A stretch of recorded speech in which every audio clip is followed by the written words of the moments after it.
Hello to all my freedom loving woo homies out there. Sicnce here with a collective tarot reading for the full moon in Cancer, which will be taking place on January 6th. So the question I shuffled on is, what should we be moving on for good? I think 2023 is shaping up to be a big year, and we don't want any baggage that isn't serving us anymore. So let us get to it. Our collective significator for this reading will be the Queen of Coins. I got a peek at the Magician at the bottom of the deck, not sure what that means. And always there are, as always, there are 3 Oracle cards here that you can choose which one resonates with you the most. And the bottom of the deck appears to be the Princess of Wands. So let us find the Queen of Coins here. Shouldn't be too long. I'm doing a mini tableau, if I didn't say so before. So the Queen of Coins is here.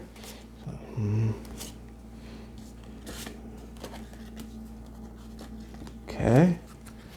And that. All right. Ooh, the world in this position is inspiring.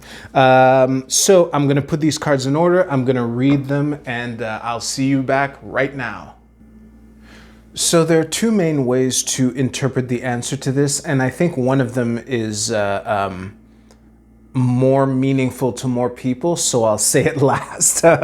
So the minor one is we need to turn our back and move on from the notion that we're ever going back to normal. I think the old normal, the quicker we come to terms with the fact that that's dead and gone, the better. And again, I think most of you watching this were already aware of this, so I just wanted to point it out there. Now, the bigger answer is we need to move on from the notion that we can talk and think our way out of this situation. And I think that if you were to take away just one thing from this reading, it's what concrete problems can you solve for people? Now, sometimes, obviously, solving a concrete, tangible problem for someone will involve thoughts and words, but the goal, and no matter how you interpret this line, this is very inspiring and very optimistic, but it's all earth. Saturn's a special case. It depends on your school of thought, but for now, I'm going to read Saturn as earth, the world card here as earth. And all of this is we need to take the haughty-taughty thoughts of the past and, the role that they played in getting us to this point, getting us to the veil, to the threshold. I'll circle back to that very shortly.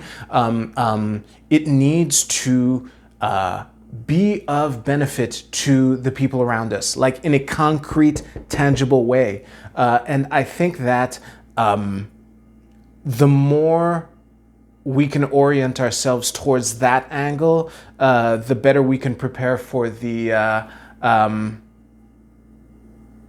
action that 2023 has in store for us. So on this veil/threshold, if you hang around in the circles that I hang around in, you've probably heard wind of how 2023 is gonna be some that there are probably some major shifts in store for 2023. I'm specifically looking at the date of March 23rd, 2023, which is going to give us a taste of what is to come over the next 20-ish years.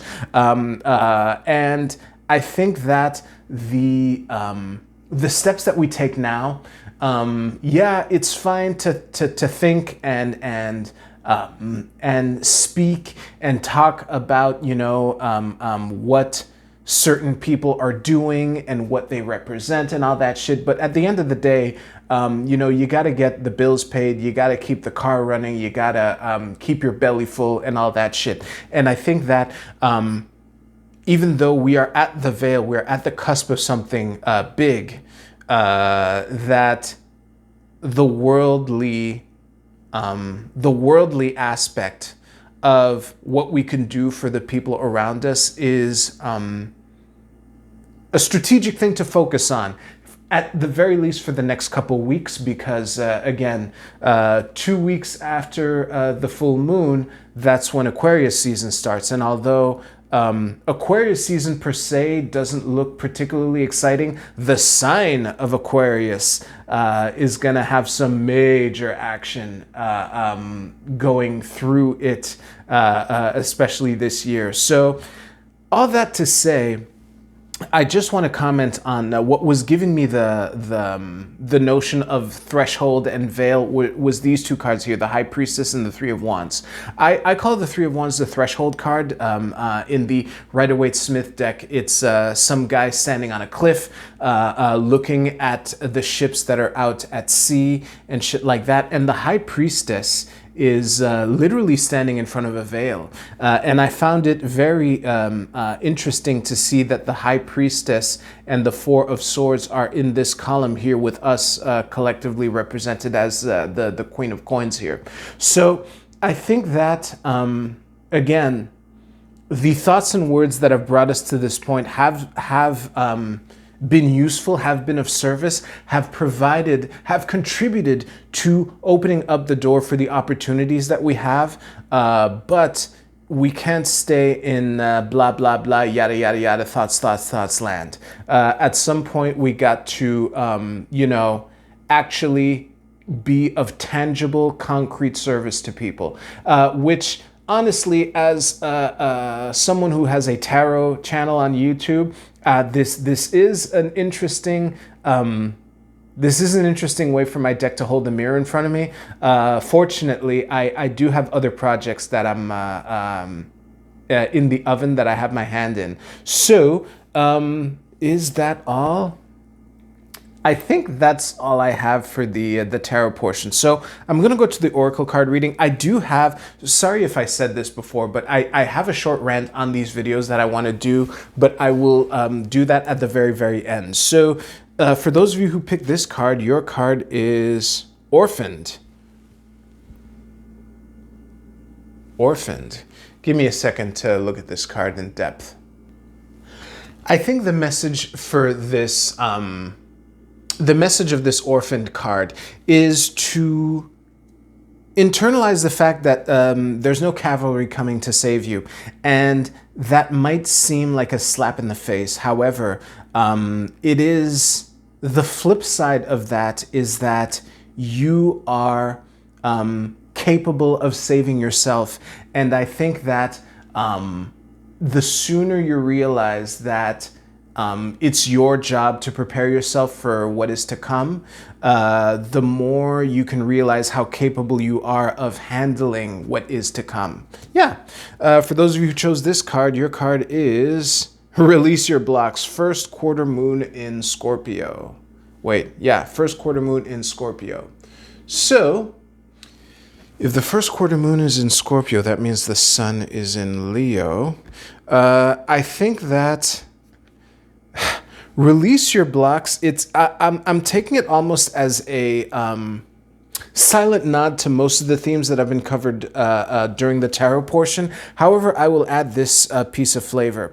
Whatever resistance that you might have, that might have come up for you while I was doing the tarot reading, whatever resistance or voices or objections that that came up for you during this reading, I would invite you to pay attention to those and to see, to really challenge them and to see, how those thoughts have been blocking you and how you can transmute or transform and move on from them. Yeah. For those of you who picked this card, your card is Pushing Upward. This is I Ching hexagram number 46. And the key words are steady progress, gaining confidence, accepting challenges, a promotion, receiving recognition. Well, this, honestly, given the reading that I gave, if you chose this card, no matter what came up for you while I was doing the tarot portion, I think that you can consider yourself in a good position to capitalize on the opportunities that are to come. It's just a question of doing the work and to actually move in that direction. But if you don't feel confident, this card would suggest that lack of confidence is misplaced and that you have earned the right to be confident.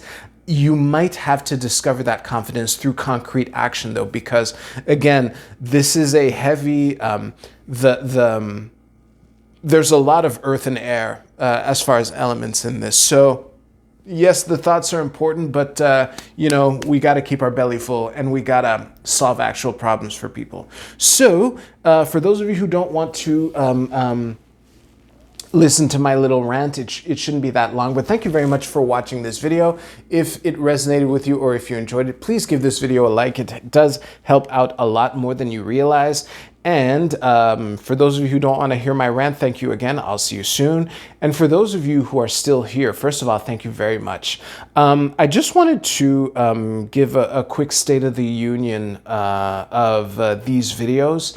I am committed to doing this until at least Pisces season, so for another 3 months. However, you might have heard me talk about how important I think these videos are, but the bottom line is nobody cares, no one's watching. You know, if more than 5 people watched this video, I would be lucky. That would be success compared to the others. So I think that these videos are too important to abandon, and I'm definitely gonna continue doing it through Pisces season. I would probably expect that I'll be doing that all the way through Gemini season at least, but I don't want to commit. I want to stick to the strategy of doing it quarter per quarter and re-evaluating at the end of each quarter, which for now is at the end of Pisces season. So yeah, what I will do in the meantime is I'm going to try to find ways to change it up, to switch it up, to hopefully get more people clicking on the thumbnails, to get more people to stick around for more than 2 seconds if they do click on the thumbnail. So yeah, the top of this video, I'm going to be experimenting with these a lot. So yeah, I just wanted to let you know this is where I'm at. And again, hopefully by late February, early March or whatever, I'll have a clear idea of, you know, how the experiments that I intend to do for the next couple months, you know, are working out. And thank you so much for watching. First of all, if you still watch this, just leave an emoji in the comments. Any emoji, I don't care which one. Yeah, thank you so much for listening to this video, first of all, and staying until the end. So on that note, thank you again, and I'll see you soon.